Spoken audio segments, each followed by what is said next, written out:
time for the best coverage of the top stories in sports. The Sports Wrap with Jason Page starts now. Indeed it does on a Monday, and great to have you all with us, all across America and Canada. And of course, if you're watching the Spotify video of the show, you could be watching it anywhere in the world. Lots to do over the next 60 minutes.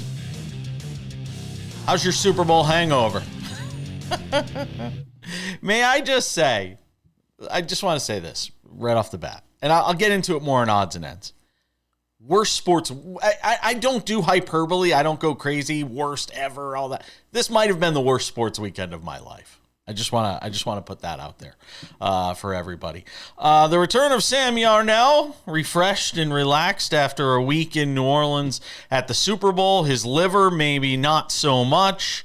Hopefully he had a good time down there as he returns. Thanks to Vlad Louisant for hanging out with us all of last week and sitting in for Sam. We had a good time. Look, here's what I'm going to say. I got a lot to say here, and I'll try and get it all in, and then Sam will let you have your take on it. I'm rarely at a loss for words as to how to come on here and explain what we see, what we don't see, the ins and outs of everything that goes on in sports that we watch.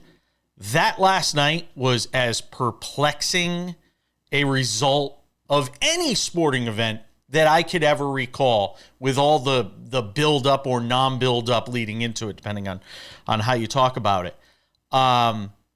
Philadelphia, hats off. Dominating defensive performance. As good as Jalen Hurts was, this game was about what they were able to do defensively. And I know everybody's going to go crazy and say, Vic Fangio, oh my God. Well, they only had to do one. They probably had a whole scheme of different things they were going to throw at Patrick Mahomes and this Chiefs offense. The fact of the matter is they only had to throw one thing, and it was a 4-man rush. They didn't have to change anything because the Chiefs never figured out how to stop the first thing. And usually in a football game, and I'm watching, and my husband and I are sitting there watching, and I'm going, well, there's going to be adjustments. It's football. You make adjustments, and then the other team adjusts, and it's countering, and it's a chess game. There was no chess game. There was only one team making one move, and the Chiefs couldn't stop it. All that being said, we can talk about the Eagles' side of this, and rightly so with what they did. There has to be another explanation, though, and this is where I am at a loss. There has to be another explanation for what we saw or didn't see from Kansas City in this game. Because there's no way you can fake what Kansas City did this whole season.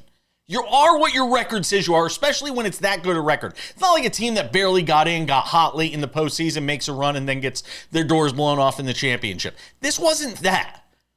So I am at a loss to try and sit here and explain to you, the audience. I can't explain what we saw last night, because none of it makes any sense to me that a guy like Patrick Mahomes, who's been so good in the clutch, so good in the big moments his whole career, Travis Kelce, and what he's been able to do throughout his career, how everything could be so flat. Maybe somebody else has a better explanation for it than I do. I'm sure Sam's going to have one, and we'll hear from him coming up in just a moment after our friends from Edge Boost have a word. How did you do betting on the Super Bowl last night? If you used your Edge Boost Visa debit card, you were getting cash back for every deposit you made leading into the game. Edge Boost is great. It's the financial platform that pays you cash back to wager. They're an online bank account, and again, paying you for every deposit. With the Edge Boost Visa debit card, you're getting up to 0.5% cash back on all your sportsbook, daily fantasy site, and casino transactions. Free money back in your pocket just for doing what you're doing already.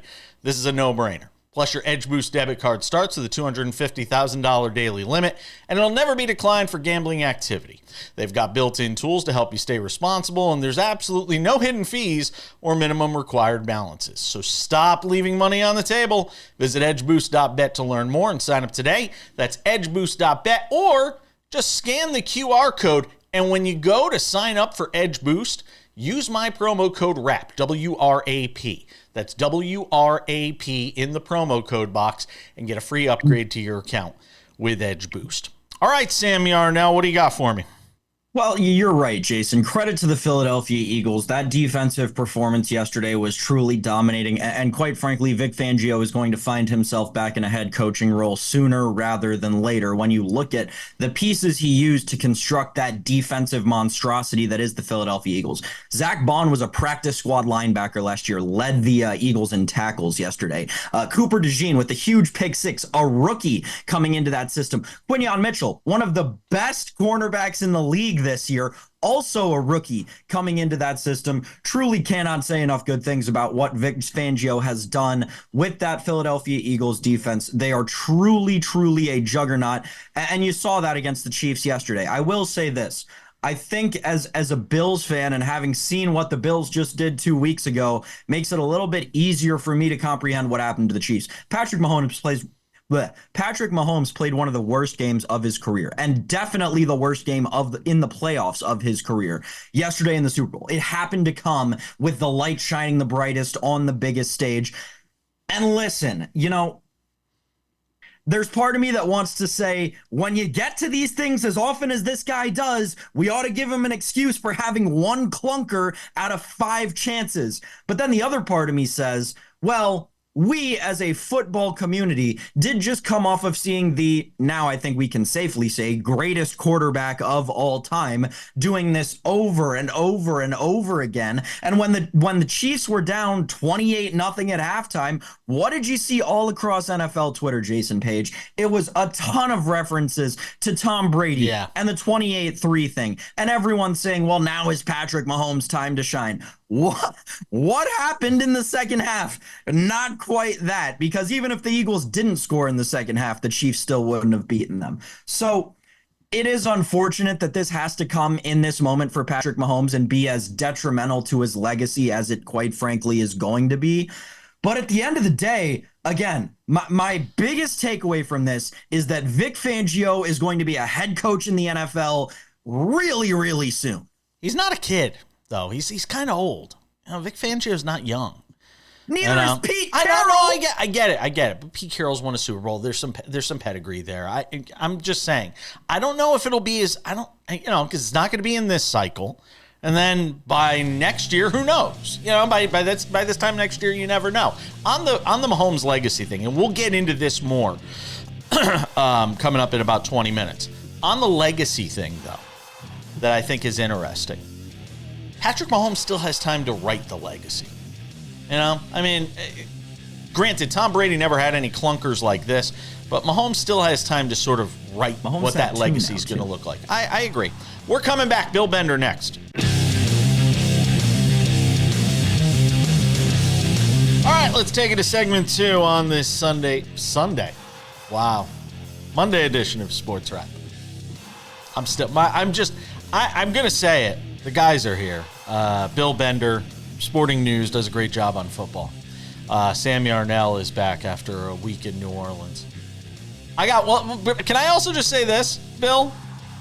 Let me tell you what kind of a week it must have been for Sam Yarnell. I got one text from Sam the entire week. A guy I work with for an entire year on this show. I get one text from New Orleans the entire week, and it's to say he hugged Diana Rossini. I just want to put that out there. It was also saying that he met her and she's really nice, but it was to say I hugged Diana Rossini. She's wonderful. She's a nice person. That was the only text I got from Sam the entire week in New Orleans. Let's just put that out there. I triple bat with you yesterday. I texted you at least 3 times during the game. Come on, Sam. Let's go. Can you imagine? I'm shocked I didn't even hear from him during the game.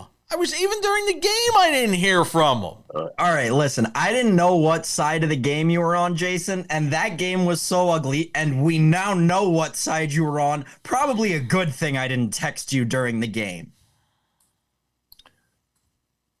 Bill, business decision. Bill. People respect a business decision. Bill, what do you mean? Look, I said at the outset of the show today, Bill, I don't know how to put it. I don't know how to put it into words. I mean, other than to say, the part of this I can't understand. Look, I can understand the Eagles coming out hair on fire, trying to avenge the Super Bowl loss from 2 years ago. Jalen Hurts, this defense, all of that. I can understand all of that. Something to prove. I don't get the Chiefs' side of this at all. Right. Well, I mean, it was a dud. at the wrong time. They made a bunch of uncharacteristic mistakes during the game. There was, we had our moment with the refs in the first quarter where they missed a call on A.J. Brown, and I thought that was going to be the entire day. Yeah, 2 calls in the first quarter. And the Eagles' defensive line just dominated the game in every facet. I mean, that would be it between Sweat and Brandon Graham and the front 7, and then they get 2 turnovers on Patrick Mahomes. It was a complete domination from start to finish. And if, I told you guys about Nick Sirianni and Mount Union last week. Yeah. That's what Mount Union did in Division III championship games. I've watched them do it. And it was a complete all-phase domination by the Eagles. And I think Nick Sirianni deserves credit for a masterful game plan with Vic Fangio and that defense. How do you look at the Travis Kelce part of this? Because I saw, I watched some of the post-game on various networks and things like that. And there's an argument to be made. Travis, as bad as Patrick Mahomes was, Travis Kelce gave him no help at all, both in the pass blocking game and then, in the receiving game where he just didn't look like he was getting to his spots. And everybody's going to sit here and say, it's Travis Kelce, he needs to retire. He's lost a step. 2 weeks ago and a week before that, he looked like, your typical Travis Kelce. How do we explain it? Yeah, I mean, that long break, I don't know, other than... The break is something I thought about. The 2 weeks off, did it impact them more? But they've been here so many times. Right, they looked out of sync, and then everybody was assuming because of the slow start, well, this is what the Chiefs do in the Super Bowl. Eventually, you're going to get burned doing that. Yeah. I didn't think there was much help. Obviously, the Eagles also knew that the Chiefs couldn't run the ball. They had 3 carries for 3 yards in the first half. You don't win football games with 3 rushing yards at any level of football. And I've coached like the lower ones. I can tell you that. If I had 3 yards rushing at 6th grade, we're losing that football game. Okay. And I think Patrick Mahomes couldn't even make up for that. I thought DeAndre Hopkins' drop was critical. Oh, yeah. Down and trying to get a score, maybe getting a little momentum before half. And that was one of the big drops. And honestly, I've watched it a bunch of times. I don't know how he dropped the football. Lights? The only thing I can think of is maybe it got caught up in the lights or something like that. That was almost what it kind of looked like. Sam's got a question. We'll get to it in just a moment after a word from our friends at Credit Associates. Are you $10,000 or more in credit card debt in over your head trying to make monthly payments? There's a powerful debt relief program the credit card companies don't want you to know about. Overcome the debt trap of multiple credit cards, high payments, and high interest rates that keep you in debt for decades with one affordable low monthly payment. Credit Associates Debt Relief Program can help you resolve your debt in as little as 24 to 36 months, saving you thousands of dollars and decades in debt. It's Half-Uary. Find out how much you can save. Call 1-800-747-5362, 1-800-747-5362. Credit Associates, there to help you out here on SportsWrap. Just scan the QR code for more information. Go ahead, Sam. Bill, where are you at on Patrick Mahomes now? Obviously, he's got the 3 Super Bowl MVPs, but in the 2 Super Bowl losses, he puts up 22 and 9 points respectively. Did this game change your opinion on him at all in the big picture? No, because I thought it was presumptuous and preposterous. I'm breaking out all the words today. Wow. That we were... Alliteration aside. Alliteration even, bonus. That we were putting him up with Tom Brady. I mean, you can't do that. He's halfway there. I mean, you could look at it from the standpoint that Tom Brady was 3-2 in his first 5 Super Bowls. And you could say that the Giants' losses were equivalent duds in some ways, right? Because the Giants shut down that Patriots offense in those 2 Super Bowls, but not to this extent, not to the 2 interceptions and game-changing mistakes. And probably the worst part for people that want to engage in this argument is Brady was calling the game. So, and if we had some truth serum on what Brady was really thinking, that would have been awesome too. I think we bypassed Montana too quickly too. Joe Montana was one of the best Super Bowl performers ever. 11 touchdowns, 0 interceptions, 4 Super Bowls, had the game-winning drive, all those moments. So I still think Patrick Mahomes is probably in that discussion before we can even entertain Brady at this point. That's interesting. On the Sirianni thing, because you just touched on it earlier, but I do think it's interesting the kind of how that narrative shifted over the course of the year. If you'll remember back to the Buccaneers loss early in the season, there were Eagle fans calling for Sirianni's job, and now here he is winning the world championship. Do you think that that's something that they'll ever revisit, or is it like, now you got the Lombardi, we'll trust you going forward? He has the highest winning percentage among all active coaches. I mean, he does have a little bit of fire to him. And speaking to some of the guys around him that played with him at Mount Union, I think you got to understand, when you grow up in Ohio, we have a certain way. And when a guy comes in from New York with that kind of personality, it can be seen as over the top. But they said he was about his business guy in the locker room, and an about his business, detailed-oriented coach. You can roll out a bunch of football cliches there, but they matter in that game. And you could tell how detailed their game plan was. If you would have told me Saquon wouldn't have been even close to 100 yards, and that they would have dominated the game the way that they did, it showed that they paid attention to those details. I hope you took the under on that Saquon prop bet. More with Bill Bender on the other side.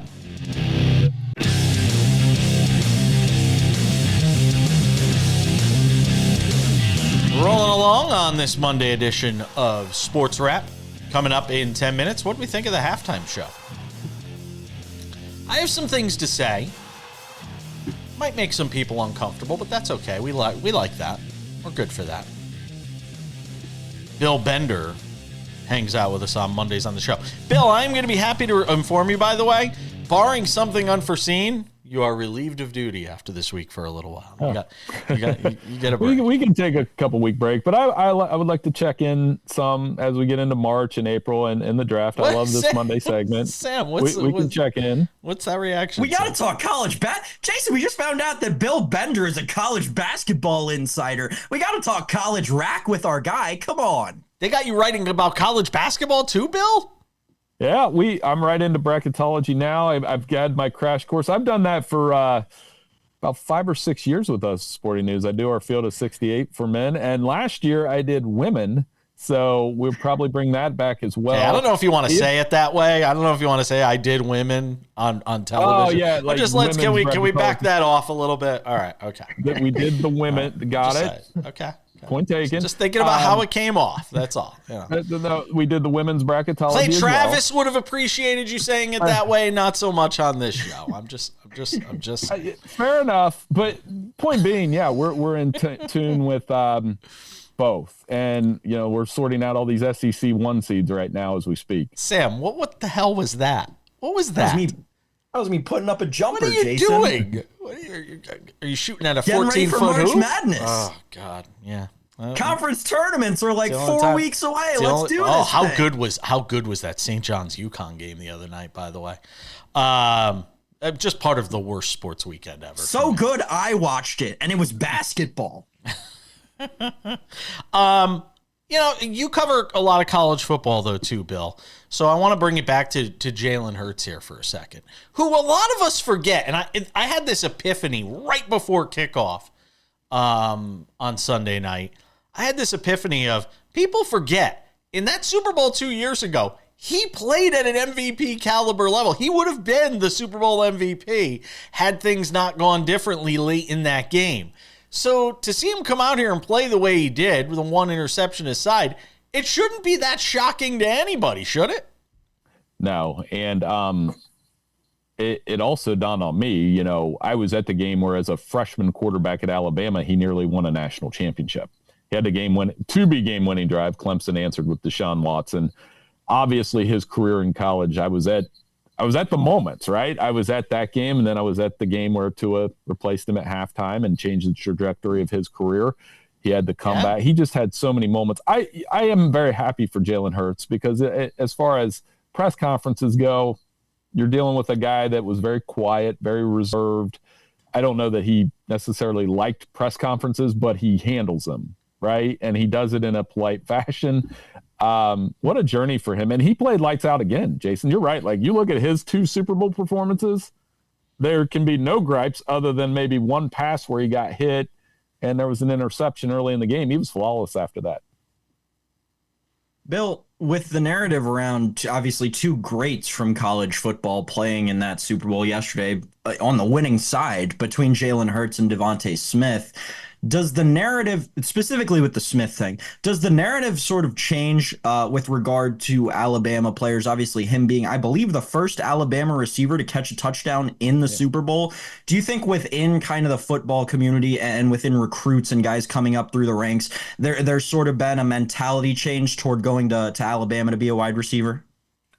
Well, I would think so. I mean, and they've had some success at that position with the rooms that they put together. I mean, Jalen Waddle's having a nice career. Devontae Smith obviously has caught on. Amari Cooper. Yeah, they've had guys that have played well at the next level. Maybe not like, and Julio Jones. I mean, you could go all the way back to him. Sure. He was borderline Hall of Famer. So, I mean, that's the challenge with Kalen DeBoer, though, because of the way the nature of his passing attack is a little bit different. You look at next year, Ryan Williams and that crew that they have should be very good at receiver. Incredible. But we won't know how good they are in the NFL till they get there.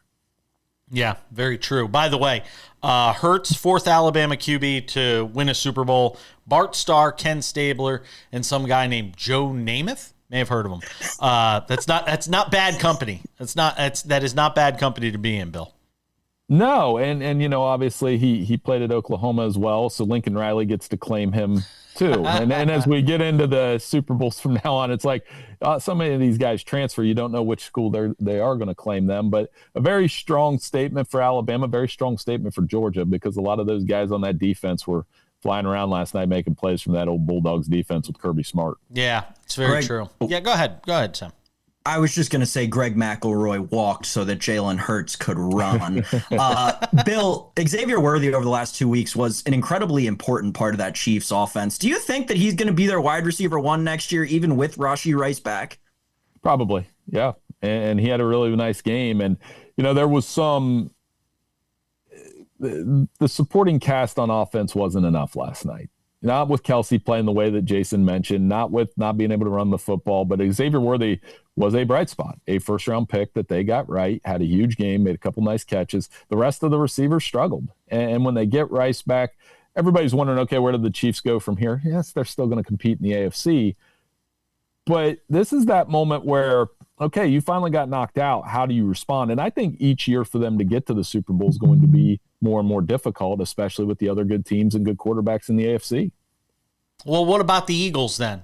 Is this now, have we now headed into an Eagles era? I mean, 2 Super Bowl appearances in the last 3 years. You look at the NFC, the path to the Super Bowl in the NFC is not nearly as difficult as the gauntlet in the AFC.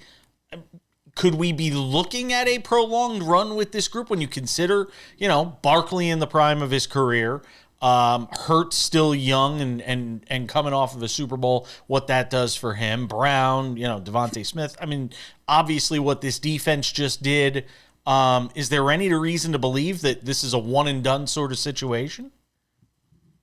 No, it feels like they did when they had Andy Reid, where they were going to be in contention in the NFC every single season. And with Sirianni's track record, the depth that they have, their defense playing the way that they did, yeah, they made really good draft picks, by the way. Cooper DeJean had his moment. What a crazy play that was, that he gets a pick six in the Super Bowl. And by the way, fun stat, teams that get a pick six in the Super Bowl are 13-1. So the only one that lost was Atlanta against New England and Tom Brady. So there you go. Yeah, I to your point, though, Lions, Eagles, Commanders, Packers, but the Eagles are the team to beat. Yeah, they certainly are. Bill Bender has done a terrific job all season long with us, sporting news on all things football. Enjoy a couple of weeks off. We'll talk to you soon, my friend. Hey, thank you. We're coming back.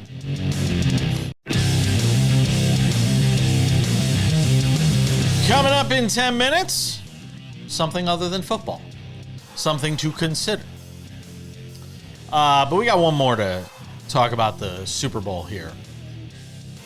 Thanks again, by the way, to Bill Bender, who's been a mensch all season long on the college football and the NFL here over the last few weeks. Fantastic work from our friend at the Sporting News. All right, Sam Yarnell, I got some things to say about this halftime show.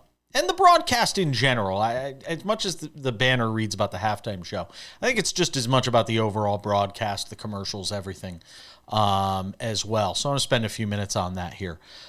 Beginning with the halftime show, which, look, I'm not a Kendrick Lamar fan. It's not for me. It's for young. A lot of times these halftime shows, they try to gear it towards the guy down there, right there. It's not meant for me.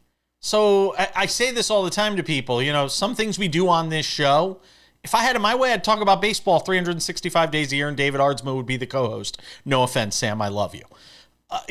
But it's not about me. It's about what you, the audience, tell me you want. And you tell me what you want by either messaging me. I've had people message me and say, oh, I can't stand it when you talk nothing about football, except nothing about football. I can tell after 30 years of doing this, what people want. The Super Bowl halftime show isn't for me. So it's not for me to not like it.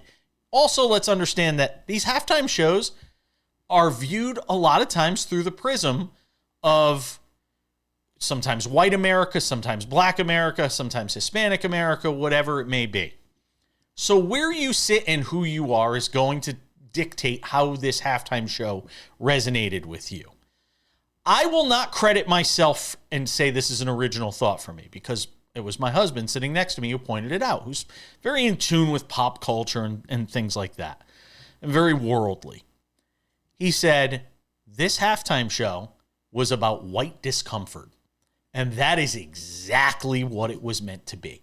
It was meant to make white people uncomfortable, and not uncomfortable in a vicious sense, but to move you off that set position where you are when you watch something from an entertainment standpoint. That's what this halftime show was geared to do. And if that was the goal, and I think it was, from everything from the Samuel L. Jackson, his Uncle Sam, and the things he was saying in between the different performances from Kendrick Lamar to, some of the things you saw and heard in the music, that's what this was geared to do. If you didn't like it, you didn't like it. Some people did, some people don't. It's subjective. I say this all the time. I could put 100 people in a room, have them watch this show. 50 of them are going to love it. 50 are going to hate it. That's the nature of what we do for a living in entertainment, media, whatever it may be. I appreciated it more after the fact. When I was first watching it, I'm like, I don't really get this. And then he pointed it out to me and I said, oh, that's what they're after here. So that's sort of what I thought about it, Sam. I want to know what you think coming up here in just a moment after a word from our friends at Credit Associates. Oh my goodness, what a game last night from Jalen Hurts, of course. The amazing performance both on the ground and through the air. Did he block the Kansas City Chiefs from a three-peat? I think you can say he did. And if your credit card debt has been blocking your financial freedom, it's time to break through. Credit Associates can help you slam down your debt for up to half of what you owe. It's Halfuary, and if you have $10,000 or more in credit card debt, you need to talk to our friends at Credit Associates. It's the kind of move you want to see in your financial game. Don't wait another quarter. Call 1-800-747-5362 today. See how much you can save. Credit Associates, when it's time to make a play, they got your back. To see if you qualify for debt relief, call 1-800-747-5362 or visit creditassociates.com or just scan the QR code right there. All right, Sam, what'd you think of the halftime show? Well, so my personal opinion that nobody really cares about, but I am told to come on this show and give, is that I thought it was pretty freaking cool. I'm a Drake guy. I'm not going to lie. And it was a pretty magical performance from Kendrick Lamar.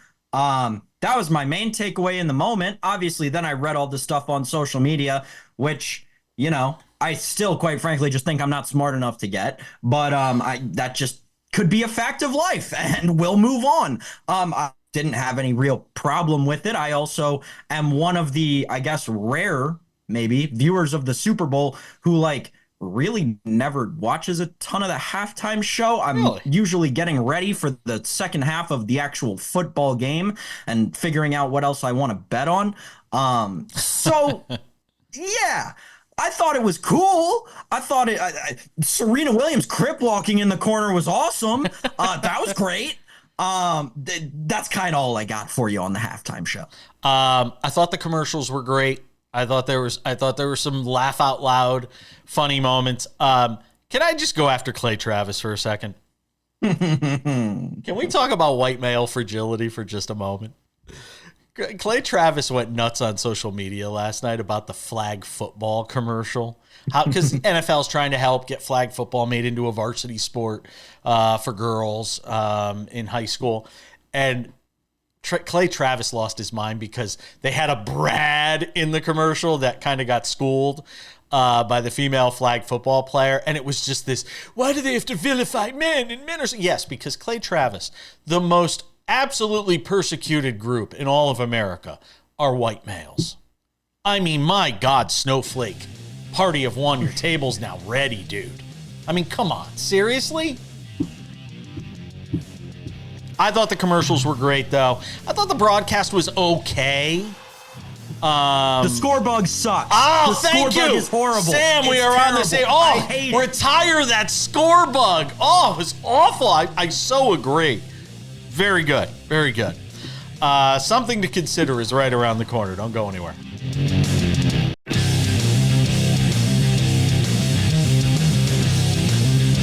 Odds and Ends wraps it up in 10 minutes. Odds for next year's Super Bowl? Can I interest you? Not me. I'm not going near a betting window, a betting app. Not a single thing, Sam Yarnell. Not a single thing. It's a rough weekend, man. Between the Knicks getting mollywopped by the Celtics on Saturday night, UConn losing to St. John's and Rick Pitino. Not a good weekend. Not a good weekend at all. And then, of course, the Chiefs laying the egg of eggs. So, something to consider, Sam Yarnell. Consider this. Anthony Davis, seen here in his most popular game wear, because he's wearing street clothes, which is something he's rather accustomed to. Anthony Davis, turns out he's going to be out for a while. Adductor strain, which for anybody that doesn't know, it's kind of connected to the groin. And he's had a groin injury he was dealing with, so maybe this just all ties together. But while Luka Dončić prepares to make his debut for the Los Angeles Lakers tonight, it'll be the Mavericks that are without Anthony Davis for a while. Already this trade just working out really well for the Mavericks. I was going to say, we obviously, this trade happening, what was it, like Friday night or something? Like, Yeah. we didn't have a chance to discuss this trade at all. Yeah. Not that me having the most insight into basketball ever, but I did think it was rather comical that you trade a very fragile superstar for another very fragile superstar and somehow expected that when they both change cities, all of a sudden they're just never going to get hurt anymore. That was funny. This trade, man, it's this trade we're going to talk about for the next 2 years. Like nothing short of it. Next trade deadline, what are we going to do? We're going to talk about how last trade deadline, Luka got moved to the Lakers, and this season, Luka and the Lakers are doing, X, Y, and Z. I'm kind of over it already. Can I ask you something, though? Can I ask you something, not to interrupt, because it'll slip my mind? You were at Super Bowl week last week. Mm-hmm. How much was the NBA the topic of conversation even around the Super Bowl and on Radio Row? Like, virtually not at all. Really? Wow. Yeah. That surprises me. That it didn't permeate that once impenetrable sort of bubble that is the NFL. I thought, if anything, on Radio Row last week, it would have. Well, I'll tell you the thing that, and I guess it speaks to just everyone there being there to cover the NFL. The thing that permeated more was the Myles Garrett trade request. Really? And the Cooper Kupp trade news, which is funny because like different stratospheres of importance, right? One is a mid-season trade between two superstars. The other is a guy who's really good and a reigning defensive player of the year asking out of like one of the saddest franchises in the league. I heard people talking about it here and there on Monday, but yeah, Jason, not really any other time. And Radio Row, obviously, with the time that it happens, isn't a big spot for former NBA players or current NBA players, on an off day or whatever. So honestly, more Pelicans talk down there than anything. That's what I heard the most of. Yeah, and Zion Williamson didn't get moved at the trade deadline, which was kind of interesting as well. Can I also just throw this in on the NBA, and only because I watched yesterday. Hubie Brown retired. He called his final game at the age of 91 on Saturday afternoon, or on Sunday afternoon with Mike Breen, by the way, which was a nice touch because Breen doesn't usually work with Hubie. They only work together once in a while because they have the Breen team that was always sort of around him. That was terrific to watch yesterday, and hats off to ESPN in one regard. They brought back Mike Tirico during the broadcast, and Mike worked with Hubie for years on those ESPN broadcasts. And I thought it was a nice touch because a lot of times when guys leave networks and you don't want to promote, a rival network and all that, Mike Tirico's sort of, I think, one of the guys that breaks that rule because he's just so beloved by everybody that's ever worked with him and ever spoken to him. So hats off to ESPN for the way they handled that yesterday. But also, this Joel Embiid thing, I was thinking about this. The 76ers need to be blown up. Like, just blown up. Like, it's over. All of this, around Joel Embiid, Paul George. The only piece worth keeping at this point is Tyrese Maxey and sort of build around him. I mean, that is as great and as illustrious and wonderful and glorious as it is, and anything else ending in IOUS apparently as it is for the Eagles. My God, within that same city resides one of the true dumpster fires in sports right now, with Joel Embiid playing, maybe once or twice a week if you're lucky. Them saying now he's going to need another surgery at some point, probably after the season. I mean, is there anything worth salvaging in that Philadelphia 76ers organization, Sam? Well, here's why they're not going to be able to blow it up. Because, Jason, think about how they got Joel Embiid. Think about whatever it was, 7 years ago. This fan base is still reeling from that. They've had no real copious success since the process. And we're just going to lose 75 games a year to try and get a top 3 pick. And yeah, we'll pick Joel Embiid and Ben Simmons and Matisse Thybulle with that process. Ownership knows that if they blow it up again, they're as good as gone. Yep. There was talk at one time about moving the 76ers. Wonder where that is. How about Make them a Delaware Blue Coat? How about Siberia? Nobody wants to watch them there either. Odds and Ends wraps it up next.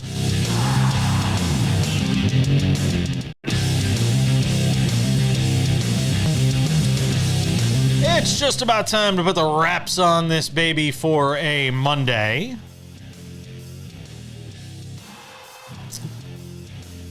What are we doing tomorrow? Because football's over. I've got good news for all of you. Certainly good news for me.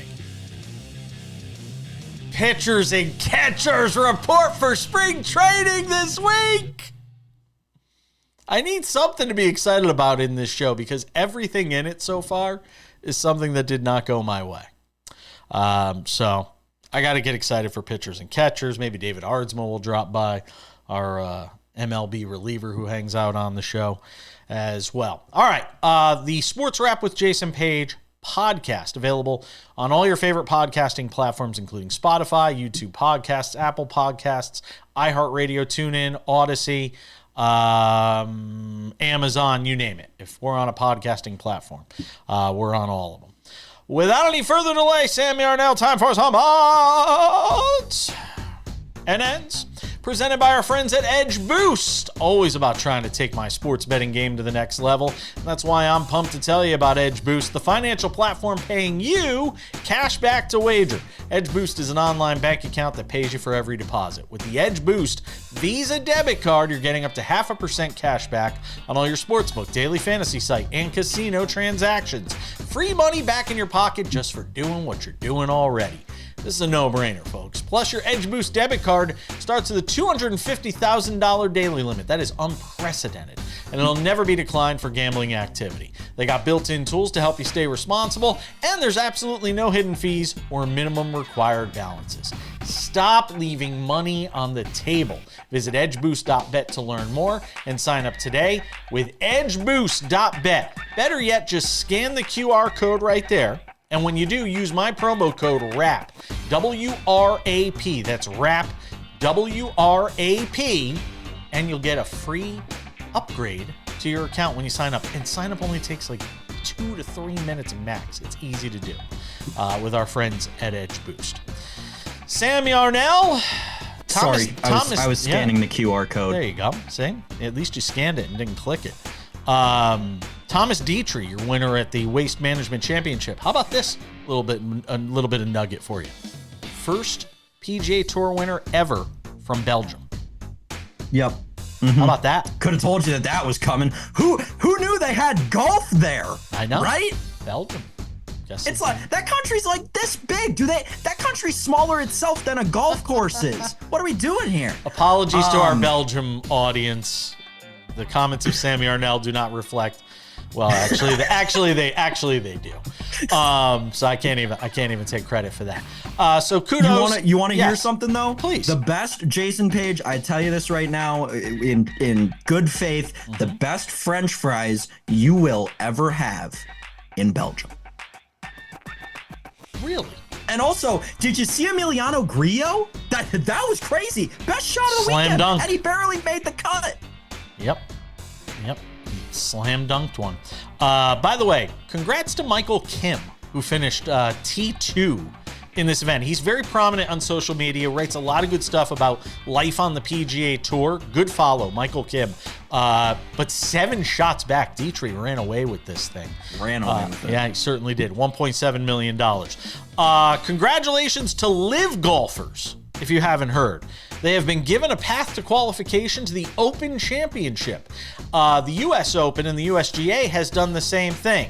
As we continue to see the two sides coming together, the USGA, the Royal RNA, all of these sides continuing to gradually come together when it comes to the PGA Tour and LIV Golf, Sam. It's starting to feel to me, Jason, and obviously this is kind of before my time being alive, but it's starting to feel to me like the old days of Major League Baseball when you had the American League and National League as very distinct opposing entities, right? And they would come together once a year for the World Series. It seems like these majors are kind of starting to be these World Series, and the National League is potentially the PGA Tour, and the American League is LIV Golf, or vice versa, however you want to say. Handle the PGA Tour how you want to handle the PGA Tour. We need the best golfers in the world playing in these majors. No question about it. Super Bowl odds for next year. Too early? Never too early. According to FanDuel, Kansas City is still the favorite to win it all next year. And Philadelphia is not even second. If they needed any motivation to be fired up for next season, hey, congrats on your Super Bowl. You have the 3rd best odds. Well, tied for the 2nd best odds with Buffalo and Baltimore to win next year's Super Bowl, Sam. Yeah, if you want to lock up however much money you plan to bet on this for 363 days, go ahead and be my guest. I won't be joining you. You will remember, Jason Page, that the day after Super Bowl 58, I came on here and told you to bet on the Washington Commanders because they had a great price at the time, 150-1. I believe they were tied for the best price of anyone on the board.